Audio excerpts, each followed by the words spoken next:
반드시 이겨 정권 교체의 기반을 만들겠습니다.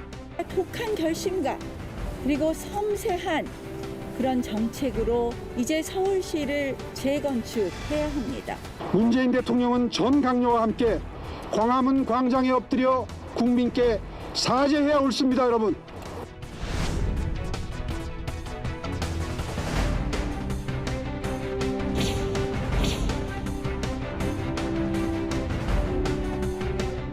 전 박원순 시장이 등장할 때 조연으로 함께 섰던 분들이 출마를 선언했거나 고민하고 있다는 소식이 들려옵니다. 저는 단언합니다. 결자 해지가 아니라 바로 이건 과거 회귀입니다. 시계 바늘을 거꾸로 돌릴 여유가 서울 시민에겐 없습니다.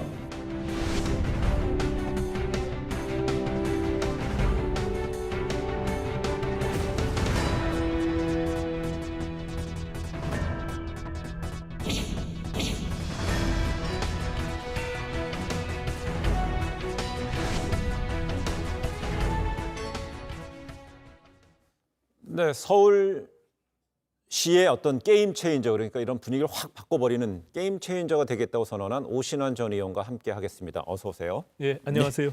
네. 예, 저희 오랜만에 뵙습니다. 네, 오랜만입니다. 서울시장 출사표를 던졌습니다. 어제부터잖아요. 네. 국민의힘에서는 서울시장 후보 등록 받고 있는데 네. 하셨어요?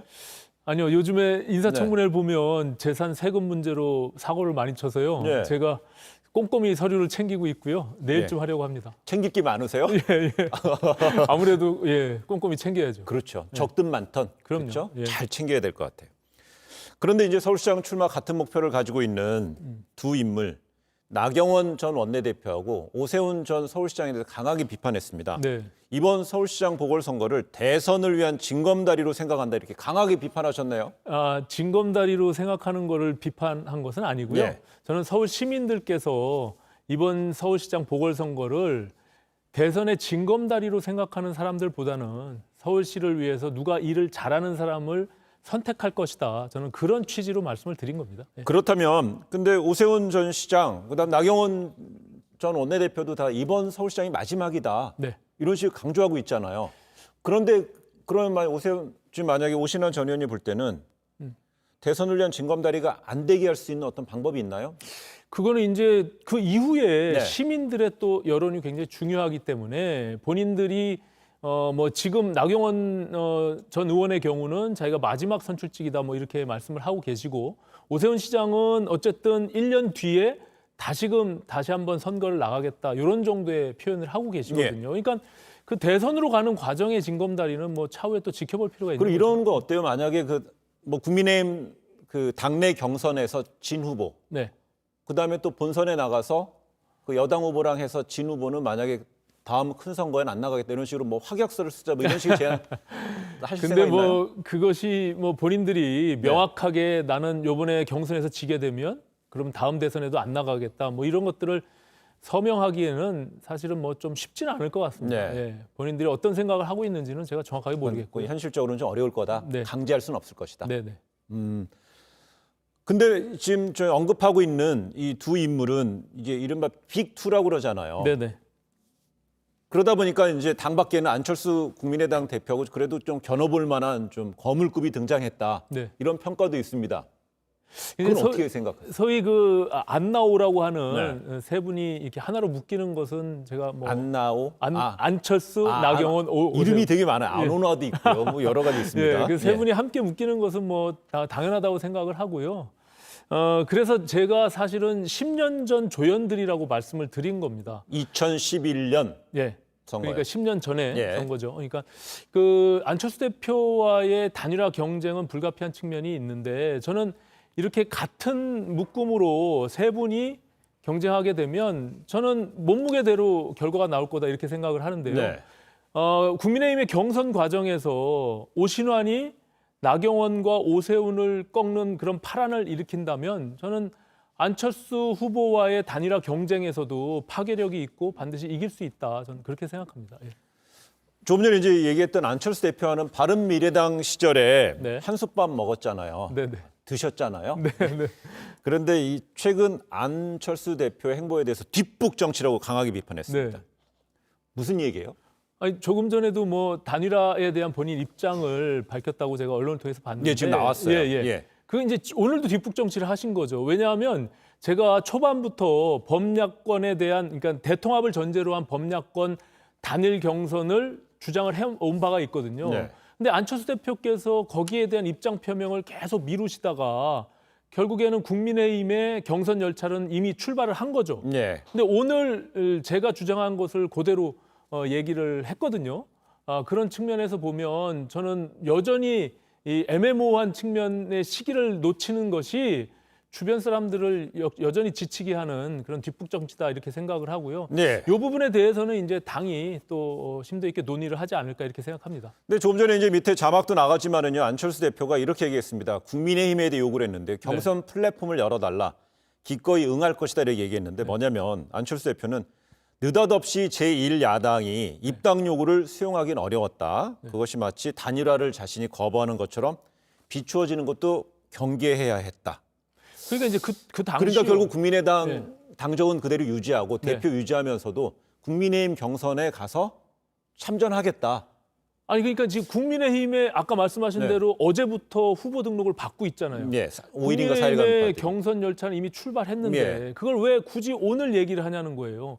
그 이전에 이미 어제부터 받는 거는 이미 알려져 있었는데. 그러니까요. 그러니까 고지된. 그 이전에 이미 그 입당 요구를 받았을 때 그거는 불쾌하다. 국민의당의 당 대표로서 입당을 어떻게 하냐?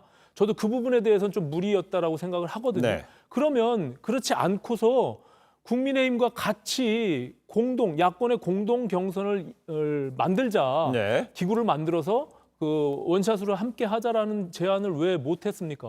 근데 이미 이제 경선 열차 떠나가고 만약에 국민의힘의 후보가 뽑히게 되면 2차적으로 순차 경선을 통해서 단일화를 해야 되니까 저는 안 대표께서 그 부분에 대한 유불리를 따져봤을 거다.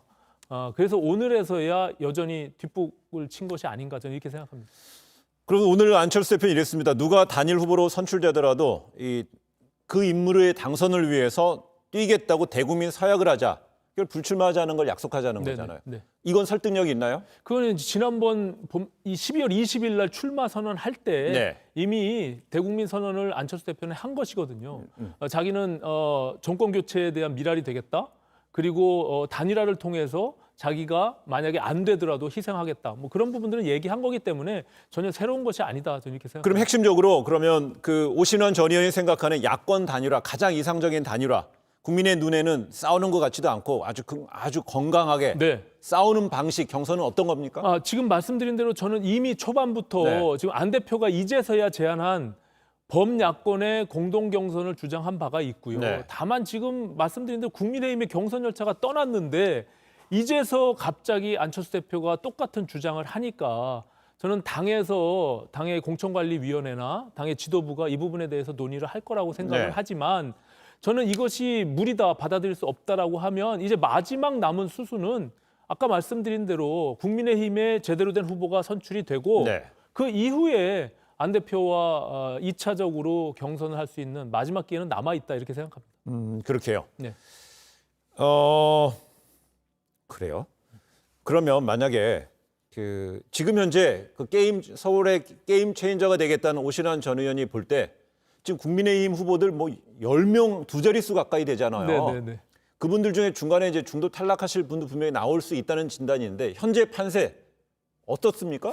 저는 이제 후보군이 정리가 됐으니까요. 앞으로 경선 과정에서 서울의 비전들을 발표할 것이라고 생각을 하고요. 그 과정 속에서 한 달 반 정도의 경선 레이스가 남았거든요. 거기서 후보 검증과 토론들을 통해서 충분히 서울 시민들께 왜 안 나오가 아니라 오신환인지에 대해서 저는 설득하고 그것을 말씀드릴 기회가 충분하다. 저는 이렇게 생각합니다. 근데 결국 아무래도 국민의힘 등 야권에서 후보를 내더라도 그 경쟁 상대자 본선은 더불어민주당의 후보잖아요. 지금 네. 보니까 뭐 박영선 장관 같은 경우도 이제 조만간 출마 선언을 할 것이라고 그럽니다. 네네. 거기에 대해서는 경쟁자에 대해서도 연구가 돼야 되는데 네. 연구는 충분히 하고 계시나요? 저는 뭐 결과적으로 민주당의 경선 과정을 제가 뭐 유심히 보고 있지는 않지만 현재로는 우상호 의원 한 분이 지금 출마 선언을 한 상태고요.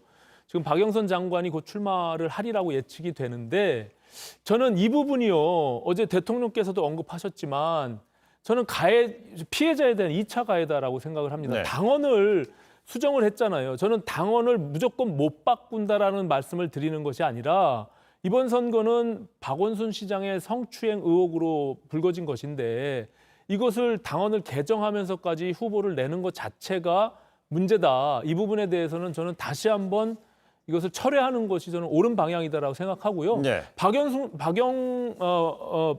장관의 입장에서도 저는 이 부분에 대해서 불출마하는 것이 저는 옳은 방향이다 생각하고 네. 다만 이제 나오기로 뭐 이미 기정사실화 되어 있기 때문에 그렇다면 박원순과 김학의는 무엇이 다른지 이 부분에 대한 명확한 입장을 갖고 나오셔야 된다 저는 이렇게 생각합니다. 입장을 분명히 있어야 된다는 네. 거예요.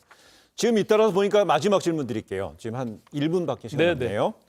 그 국민의힘 후보들 다 부동산 공약 일제히 다 내놓고 있고요. 또 네. 우상호 더불어민주당 의원도 부동산 공약도 내놓고 있습니다. 이런 과열된 부동산 공약에 자칫 시장에 잘못된 사인을 줄 수 있을 것이다. 네. 부동산 과열이 좀 더 팽배해지는 거 아니냐 이런 지적이 있어요. 물론입니다. 예. 저는 그 부분이 뭐 옳은 지적이라고 생각하고요. 저는 서민들과 무주택 서민들 청년들에게 주거 사다리를 놓아드리는 일이 다음 시장이 해야 될 일이다. 저는 이렇게 생각해요. 그래서 저는 제가 주장한 환매 조건부 반반 아파트 공약으로 내놨거든요. 네. 이거는 시세의 절반 가격으로 공급을 해서 나중에 그것을 서울시에 되팔 때 매매 차익의 절반까지 보장해드리는 그래서 반반 아파트라고 제가 명명했거든요. 예. 이런 것을 통해서 주거 안정과 무주택 서민 청년들에게 자산 축적의 기회들을 드리고 그로 인해서 다시 시장으로 진입할 수 있는 주거 사다리를 놓아드리는 게 매우 중요하다. 저는 그렇게 생각합니다. 알겠습니다. 오신환 전 의원 서울시장 출사표를 던졌는데요. 앞으로 게임 체인저가 될 수 있도록 노력해 주시고 만약에 혹시나 안 되더라도 그 동료 그 경쟁자한테 잘 전수하기를 바라겠습니다. 네. 오늘 인터뷰 응해 주셔서 고맙습니다. 열심히 할게요. 예, 고맙습니다. 감사합니다.